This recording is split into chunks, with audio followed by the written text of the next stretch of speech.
రెడ్డి గారికి refined version లాగా మారాడు. ఆయన ఎవరి గురించి మాట్లాడాడు, ఏంటి ఆ ట్వీట్, ఎలా అర్థం చేసుకోవాలి బండ్ల గణేష్ గారి ట్వీట్ని?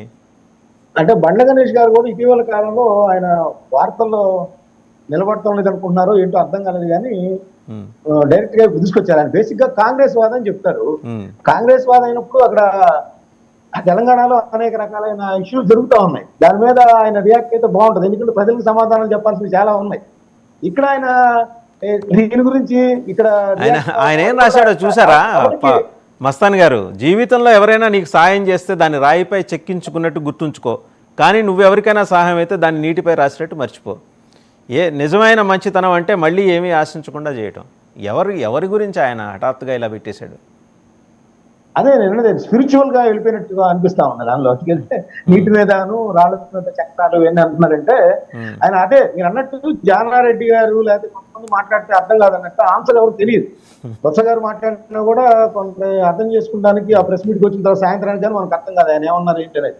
అలాగే అలాంటి పరిస్థితుల్లో ప్రకాష్ రాజ్ గారేమో మీ హిందీ భాషను మా మీద రుద్దకండి అని చెప్పడం ఇంకో భాషను ద్వేషించటం కాదు, స్వాభిమానంతో మా మాతృభాషను మా తల్లిని కాపాడుకోవటం అని పవన్ కళ్యాణ్ గారికి ఎవరైనా చెప్పండి ప్లీజ్. ఎంత ఎటకారంగా ఆయన ట్వీట్ చేశాడు చూసారా?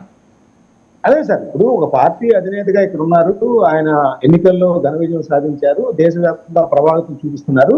అట్లాంటి వ్యక్తి మీద ఆయన వెటకారాలు ఆడటం ఆయనకు కూడా మంచిదిగానే అనిపిస్తుంది. ఎందుకంటే చెప్పటం వేరు, వెటకారాలు ఆడటం వేరు.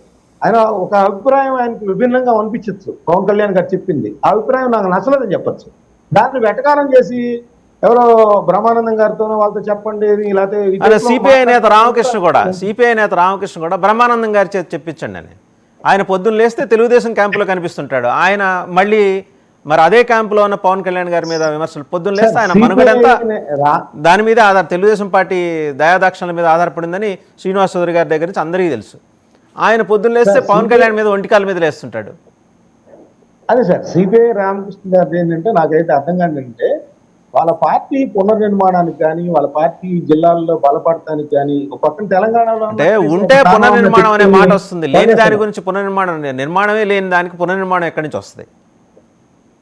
అదే సార్ నేను అనేది వాటి మీద దృష్టి సారించకుండా అప్పుడప్పుడు వచ్చి ఒక రాయి వేసి ఏదో దాని మీద మేము కూడా ఉన్నాం అనుకుంటున్నట్టు చెప్తే బ్రహ్మానందం గారు చేతి చెప్పించడం ఏంటంటే అంటే వాట్ డస్ ఇట్ మీన్ అండి? బ్రహ్మానందం గారు చేతి చెప్పించాలని చెప్పేసి ఆయన మాట్లాడాడు. నేను చెబితే ఎక్కదా ఆయనకి? బ్రహ్మానందం గారు చేతి చెప్పించడం ఏంటి? ఆయన కూడా ఒక లెక్చరర్, ఆయన మేధావి. అంటే ఆయన ఇట్లా ఆయన కించపరుస్తున్నారనే విషయాన్ని మర్చిపోతున్నారు. ఇట్లా వీళ్ళు ప్రకాష్ రాజ్ గారు కానీ వీళ్ళు కానీ గొప్ప తెలుగు లెక్చరర్. ఆయన సినిమాల రంగంలోకి రాకముందు గొప్ప తెలుగు లెక్చరర్ ఆయన. అదే అది కనిపిస్తా ఉంది సార్ అక్కడ. అది మరి వాళ్ళు ఆ టైప్ గా మనుషుల్ని కించపరచడం వ్యక్తిత్వాన్ని కిందకు వస్తుంది. అది మర్చిపోతున్నట్టున్నారు రామకృష్ణ గారు. అంటే సినిమాల్లో ఒక కమెడియన్ గా